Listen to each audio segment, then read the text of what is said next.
through the Lord Jesus Christ by the Holy Spirit within us, here comes the blessings.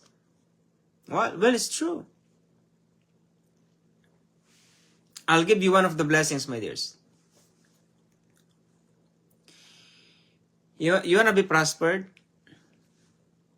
You want to be prospered?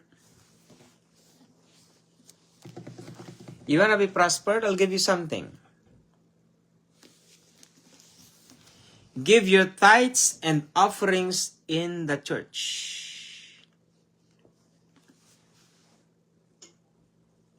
Especially I'm talking to the two gospel churches out there. My dear brethren. I will put my life here, my dears. I will die right now.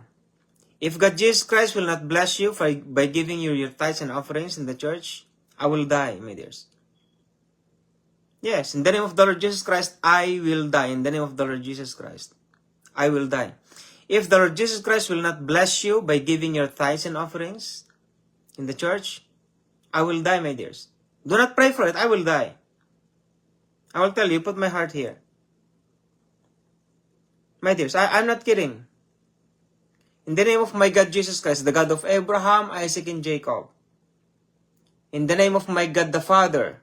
In the name of my God Jesus Christ. In the name of my God Holy Spirit within me. If the Lord Jesus Christ will not bless you by giving your tithes and offerings in the church, I will die, my dears. I will no longer be here.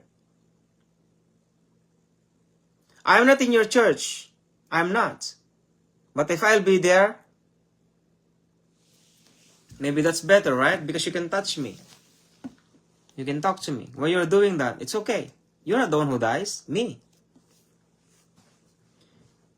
I am giving my life as a testimony, my dears, before you. Me and my wife. I lived in tithes and offerings in first fruits.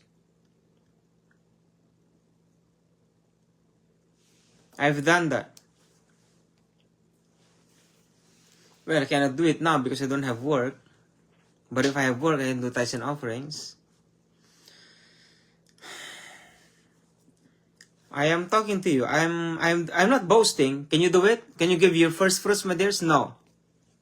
So stop it. So go to the tithes and offerings only, not to the first fruits. I'm not boasting here. I'm giving you my life testimony. Many brethren of the living God needs money, right?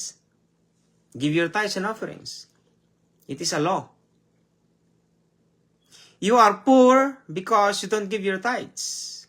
That's why you are poor.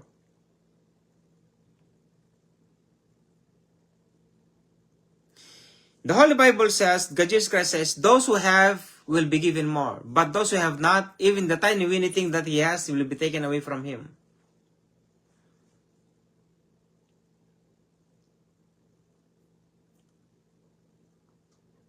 Do not worry. I started when I was a student. I'm giving my tithes, my dears. And sometimes, not only just tithes and offerings, beyond that. I was born with that. I cannot blame myself. I cannot even praise myself. Why should I praise myself? Who am I, you know? I was born with that, maybe. I encourage you, my dears.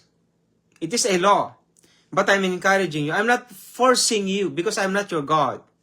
You know, it is a law. Tithes and offerings is a law. It's not a commandment. What's the difference between law and commandment, or laws and commandments? Laws, if you don't follow it, you will die. Because laws is by force. Commandments is by choice. Tithes and offerings is not a choice. It is a law. Why Apostle Paul teach you how to give? Why Apostle Paul teach you how to give? Look at me, my dears. Because you don't know the gospel of the kingdom of God. You don't know the kingdom. If you go to seminary, you will learn nothing about the kingdom of God. You know the reason why you are poor? Because of your pastor. Now, especially if your pastor has a full-time job, shame on him. Shame on him. Pastor's not supposed to be having a full-time job. But because of circumstance and foolishness, they need to work by force.